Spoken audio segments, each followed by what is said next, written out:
Les plus belles fables d'Ésope, partie 2. Le renard et la grue. Le renard avait versé sur une pierre de large surface une purée appétissante. C'était gêner la grue et la rendre ridicule, car la purée était liquide et s'échappait de son bec trop fin. À son tour, la grue invita le renard et servit le dîner dans une bouteille au col long et étroit. Elle pouvait aisément y introduire son bec et manger. Le renard ne le pouvait pas. C'était la leçon qu'il méritait. De même, quand les philosophes se plongent pendant le repas dans leur raisonnement subtil, ils gênent beaucoup d'invités qui ne peuvent les suivre, et ceux-ci de leur côté se jettent dans les chansons les plus frivoles, les propos communs et les trivialités. C'en est fini de l'entente qui convient au festin. Le renard et le bouc. Un renard était tombé dans un puits, et il était bien forcé d'y rester, n'ayant aucun moyen d'en sortir. Un bouc, pressé par la soif, approcha du même puits, et y apercevant le renard, lui demanda si l'eau était bonne. Celui-ci, joyeux d'avance du malheur de l'autre, lui fit de l'eau les plus grands éloges. « Elle est excellente, dit-il, et l'invita à descendre. Le bouc, tout à son besoin, descendit sans autre réflexion. Dès qu'il eut apaisé sa soif, il se mit à chercher avec le renard le moyen de remonter. « J'ai imaginé, dit le renard, un bon moyen de nous sauver tous deux. Lève, s'il te plaît, tes pieds de devant contre la muraille et incline tes cordes en avant. Moi, je grimperai le long de ton dos, et toi, je te ferai ensuite remonter à ton tour. »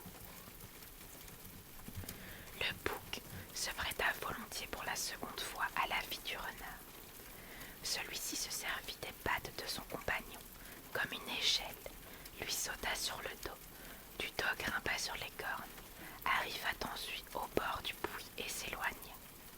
Et comme le bouc lui reprochait de violer leurs conventions, il se retourna. « Si tu avais, mon bon, dit-il, autant d'idées que de poils de barbe, tu ne serais pas descendu avant d'avoir examiné les moyens de remonter. » Il en est de même des gens intelligents. Ils considèrent d'abord la fin de l'affaire, et ensuite ils l'entreprennent. Le renard et le hérisson. Un renard traversant un fleuve à la nage fut jeté dans une cavité profonde. Il n'en put sortir et y endura de longues souffrances, car un essaim de tiques s'était abattu sur lui. Un hérisson rôdait dans les environs. Il fut pris de pitié en apercevant le renard et lui demanda s'il ne serait pas aise qu'on le délivrât de ces insectes. Mais le renard ne le voulut pas, et comme l'autre lui demandait le motif de ce refus, « C'est, répondit-il, que ces tiques-là sont déjà saoules de mon sang et ne m'en tirent plus que peu. Si tu les chasses, il en viendra d'autres qui auront faim et qui tireront le reste. » Le renard et le léopard. Le renard et le léopard disputaient de leur beauté. Ce dernier vantait sans cesse la variété de couleurs de son pelage. « Oui, répondait le renard, mais combien je te surpasse en beauté. Cette variété que tu as sur le corps, moi, je l'ai dans l'esprit. Les ornements de l'esprit l'emportent sur la beauté du cœur, du corps. » Le renard et le lion. Un renard n'avait encore jamais vu de lion. Un beau jour, le hasard, lui d'en fit rencontrer un. Peu s'en fallut qu'il ne mourût de frayeur. Puis, il le rencontra une seconde fois. Il eut encore peur, mais non pas autant que la première fois. Enfin, à la troisième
paysan répondit qu'il n'avait rien vu, mais cependant, il montrait aux chasseurs avec la main le lieu où était le renard.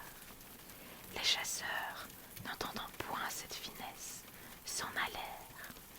Le renard étant en sûreté, et n'en craignant plus d'être pris, sortit de la caverne et se mit en chemin.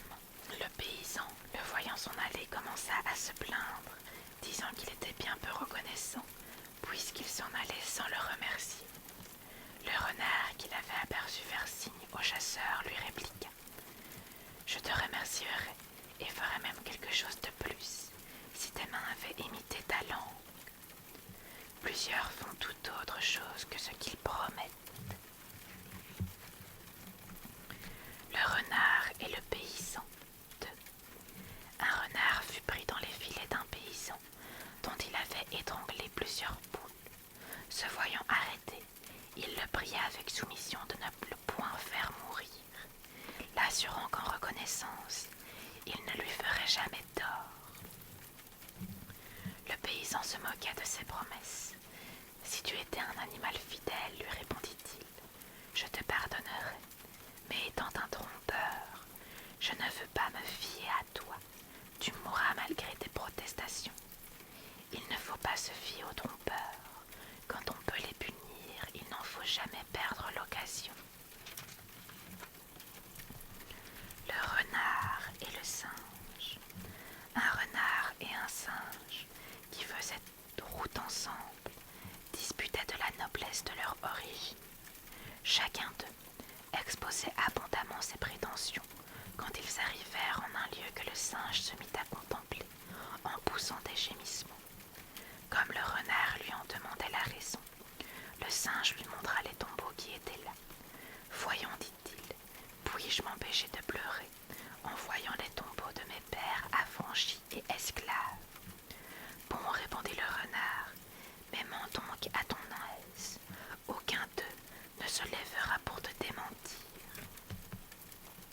Il en est ainsi chez les hommes, des menteurs qui ne sont jamais plus fanfarons que quand il n'y a personne qui les puisse reprendre.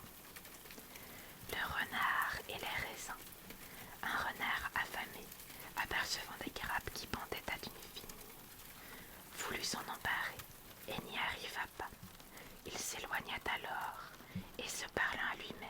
« Ce raisin n'est pas mûr, dit-il. Tels certains hommes que leur faiblesse empêche de réussir et qui s'en prennent aux circonstances. » Le renard sans queue. Un renard avait laissé sa queue dans un piège. Depuis lors, la honte lui rendait la vie insupportable.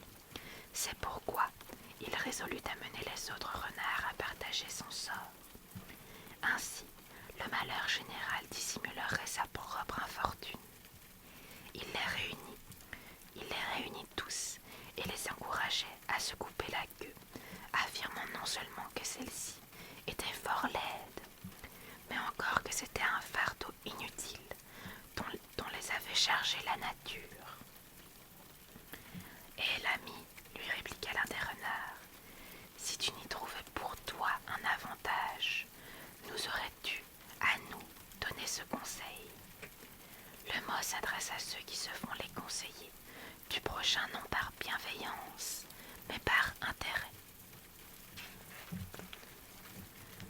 Le renard trompé par le coq.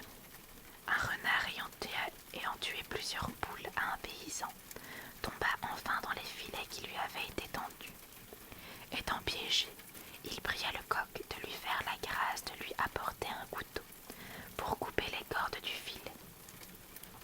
Ou que du moins, s'il ne voulait pas lui faire ce plaisir, il eut la bonté de n'en rien dire à son maître, parce qu'il se flattait de pouvoir facilement ronger les filets avec les dents, et que par ce moyen, il se procurerait la liberté et éviterait la mort. Le coq lui dit qu'il lui apporterait de bon cœur un couteau et même bien tranchant. Il partit aussitôt, comme s'il avait été le chercher, mais ce fut pour avertir son maître que le renard était tombé dans le piège et était pris. Il lui raconta de point en point tout ce qu'avait dit le renard, qui attendait avec une grande impatience le retour du coq. Il fut bien confus quand il vit arriver le maître avec une massue à la main, dont il lui donna tant de coups que le renard se mit à dire avant de mourir que je suis fou d'avoir fait confiance au coq après lui avoir égorgé tant de poules. Celui qui fait du mal à autrui en reçoit tôt ou tard la punition. Le renard. Un renard était entré dans la maison d'un comédien. En examinant tous les meubles, il trouva un masque de théâtre, très bien fait, et le prenant dans ses mains. « Quelle belle tête, dit-il, mais elle n'a pas de cervelle. » Cette fable s'adresse aux hommes qui sont beaux de corps, mais sots d'esprit. Les renards. Des renards vinrent un jour en troupe au méandre pour y boire. En voyant la violence du courant, ils s'excitèrent les uns les autres, mais aucun ne se risqua à entrer dans la rivière.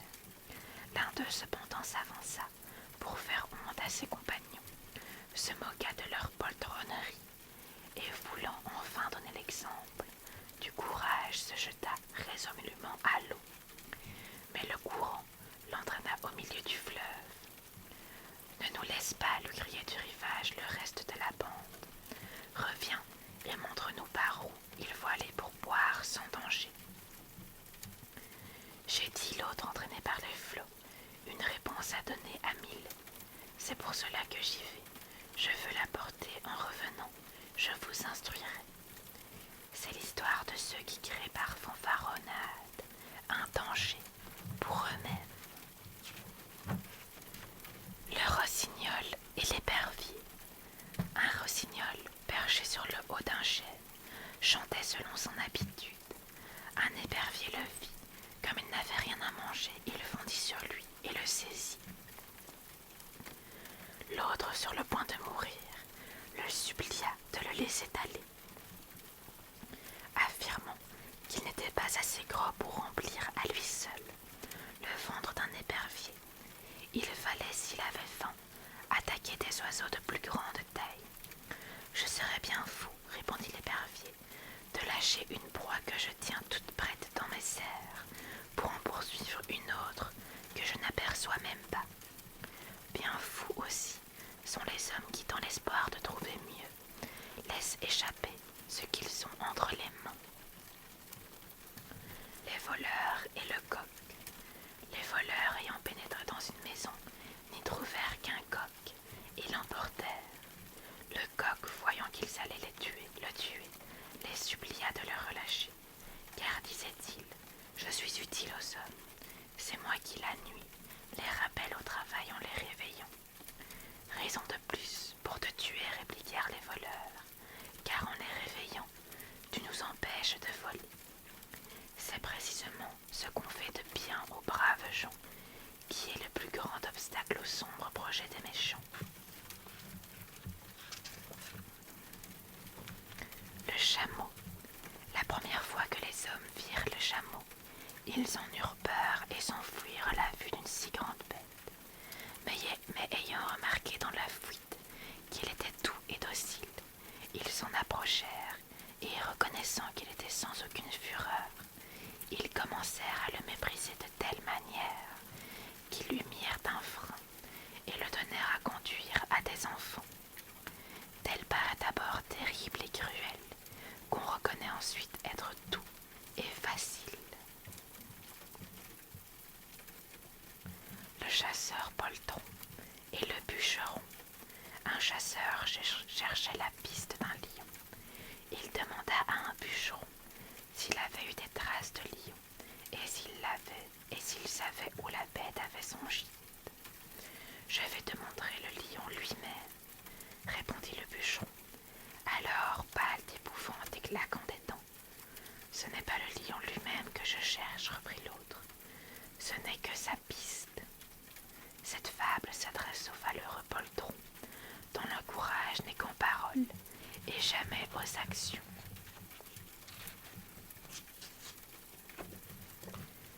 Le sansonnet et le coucou. sansonnet ayant dressé son nid dans un buisson, un coucou s'y rendit, mangeant ses œufs et en pondit d'autres en leur place. Le sansonnet couva ses œufs avec grand soin, et ses petits vinrent à éclore quelque temps après. Un plumage de coucou. Le sansonnet fut bien surpris de les voir naître avec un plumage de coucou.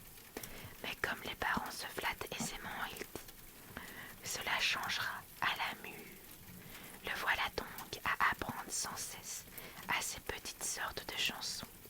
Quelques années s'étant écoulées, de la sorte il leur dit « Voilà mes enfants, parlez un peu et répétez ce que vous avez souvent entendu. » Après plusieurs demandes, ils ne répondirent que « coucou » qu'ils répétèrent plusieurs fois, ce qui pensa faire mourir le père de chagrin, qui disait en lui-même « Depuis quand cette métamorphose a-t-elle eu lieu?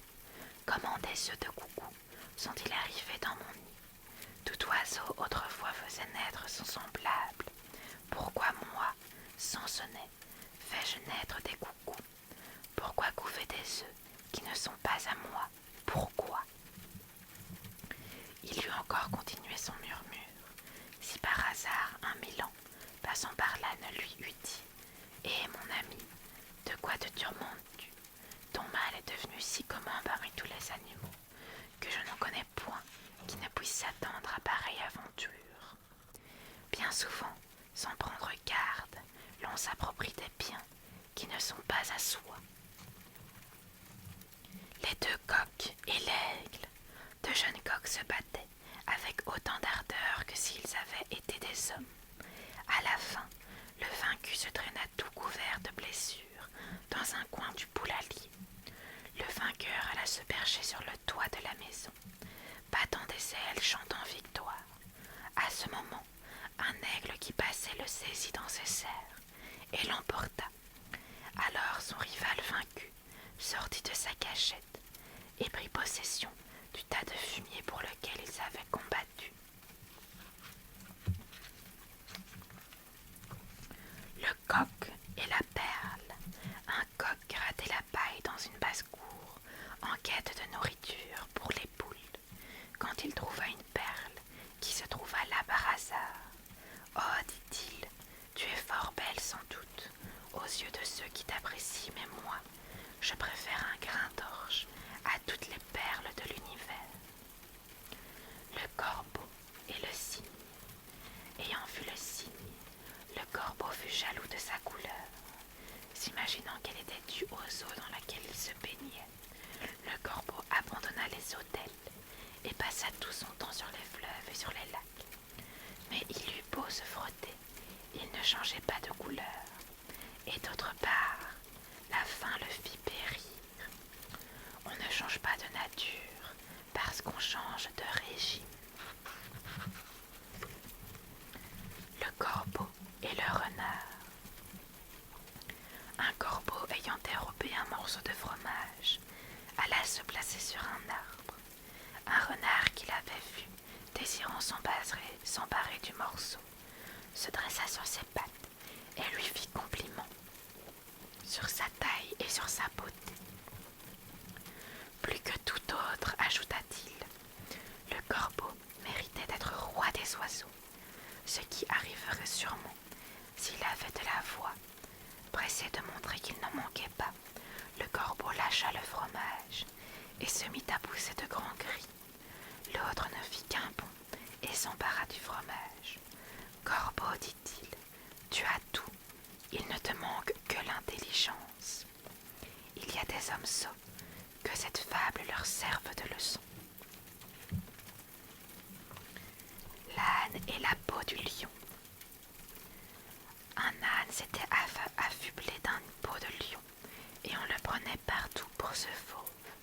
À sa vue, les hommes s'enfouillaient, les troupeaux s'enfouillaient aussi, mais le vent vint à souffler et emporta la peau de lion. Voilà notre âne à nu. Aussitôt, tous accoururent, bâtons, massues s'abattirent sur la bête. Es-tu pauvre et simple individu? N'imite pas les allures des riches. On se moquerait de toi, et tu courrais grand risque.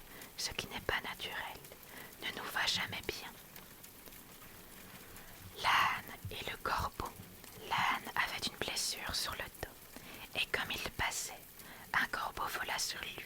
et piqueta sa plaie. La douleur qu'en ressentit l'âne le fit ruer et braire. Son maître, voyant cela, en eut bien du plaisir. Un loup qui voyait que ce maître en crevait de rire, s'exclama: malheureux que nous sommes!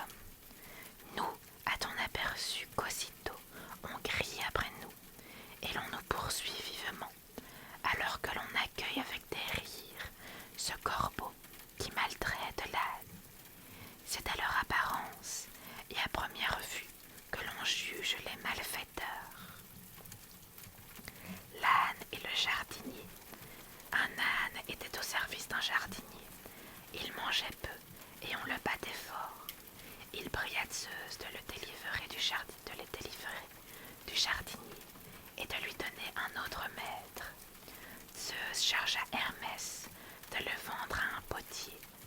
Nouvelle plainte de l'âne, on lui imposait maintenant des charges bien plus lourdes qu'autrefois. Nouvelle invocation. Zeus, pour en finir, le fit vendre à un corroyeur. Mais à peine l'âne eut-il vu le métier de son nouveau maître. Vraiment, dit-il, jamais mieux les autres. Chez eux, on me surchargeait et je mourrais de faim. Mais ici, que je vienne à mourir, je n'aurai même pas de tombe. Les serviteurs ne regrettent jamais plus leur premier maître que quand ils en font l'essai des seconds. L'âne et le loup. Un âne s'était enfoncé une épine dans le pied, et il boitait. Il aperçut un loup.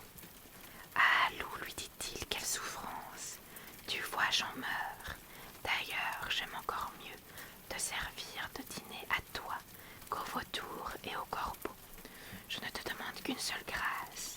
Enlève-moi d'abord cette épine du pied. Que je meure au moins sans souffrance. Le loup, du bout des dents, saisit l'épine et l'arracha. Puis il ouvrit la gueule. Mais l'âne, qui ne sentait plus rien, lui détacha une ruade et s'enfuit. Museau frontant, d'un seul coup, il avait tout cassé. Aïe, dit le loup, c'est bien fait. J'avais appris à être bouché, et voilà que je me mêle, subitement, de jouer au vétérinaire. On voit des hommes, pris entre deux dangers, accepter le secours de leur ennemi, et leur rendre par traîtrise le mal pour le bien. L'âne et le mulet. Un ânier ayant chargé son âne et son mulet les poussait devant lui.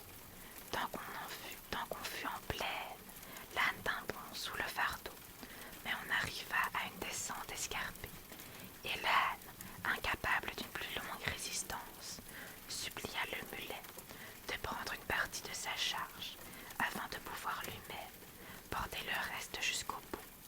Le mulet ayant fait la sourde oreille, l'âne roula dans le précipice et s'y cassa le dos.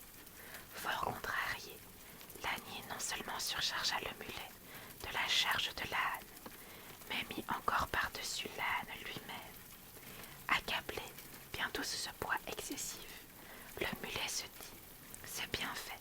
Si j'avais écouté l'âne quand il me demandait de le soulager d'un peu, je n'aurais maintenant pas à porter son fardeau et son corps.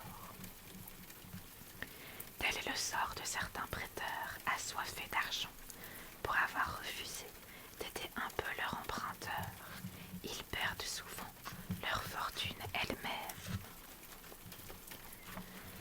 L'âne et le sanglier.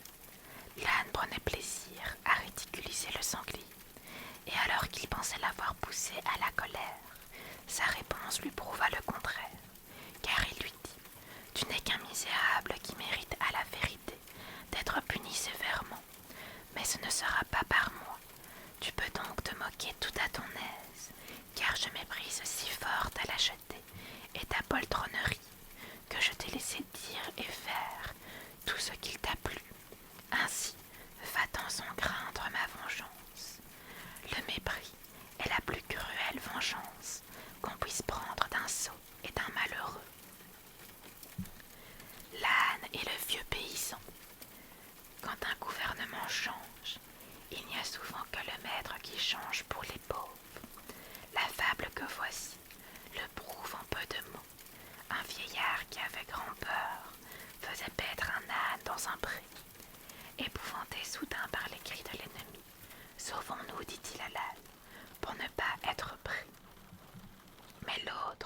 sans s'émouvoir, lui répondit: Crois-tu, je te prie, que le vainqueur me fasse porter une double charge? Non, dit le vieillard. Alors, reprit l'âne, que me fait le nom de mon maître, pourvu que je ne porte toujours qu'une seule charge? Contentons-nous de ce que nous avons, et ne soyons pas sans cesse insatisfaits. L'âne et le loup. L'âne étant tombé dangereusement malade, la nouvelle s'en répandit bientôt au quartier des loups, qui en conçurent une joie extraordinaire, se réjouissant de faire un bon repas. Dans cette espérance, ils coururent en foule à sa maison. Dès qu'ils y furent arrivés, l'un d'eux frappa à la porte. Un ânon mit la tête à la fenêtre pour voir qui se présentait, et lorsqu'il s'aperçut une si grande quantité de loups, il leur demanda d'un air dédaigneux ce qu'ils cherchaient dans sa maison. Nous avons appris, lui répondirent-ils, que ton père était malade, ce qui nous a attristés. Nous sommes venus ici pour voir en quel état il était et pour lui rendre service en tout ce qu'il souhaiterait de nous. Il se porte beaucoup mieux que vous ne voudriez, lui répliqua l'ânon. Les compliments et les politesses sont souvent un voile dont on se sert pour cacher ses mauvaises intentions. L'âne et son ombre. Un jour d'été très chaud, un jeune homme loua un âne pour aller d'Athènes à Mégare. À midi, la chaleur du soleil était devenue telle qu'il descendit de sa monture et voulut s'asseoir pour se reposer à l'ombre de l'âne. Mais l'ânier lui disputa la place en déclarant qu'il avait autant droit que lui. « Et quoi ?» s'écria le jeune homme. « N'ai-je pas loué votre âne pour tout le voyage ?» ?»« Si, répondit l'autre, vous avez loué l'âne, mais non pas son ombre. » Tandis qu'ils se querellaient et se battaient pour la place, l'âne s'enfuit. L'âne portant du sel. Un âne portant du sel passait une rivière. Il glissa et tomba dans l'eau. Le sel fondit et l'âne se remit sur pied, allégé d'autant et se réjouit fort de l'aventure. Un peu plus tard, comme il traversait encore une rivière, chargé cette fois d'éponges, il se dit qu'à tomber de nouveau, il se relèverait bien plus à l'aise. Et le voilà qui se laisse exprès glisser. Qu'arriva-t-il? L'eau gonfla les éponges. L'âne ne put se remettre debout et se noya sur place. Il en est ainsi de certains hommes. Ce sont leurs propres ruses qui deviennent, sans qu'ils s'en doutent, la cause de leur malheur. Voilà les amis, c'est tout pour aujourd'hui.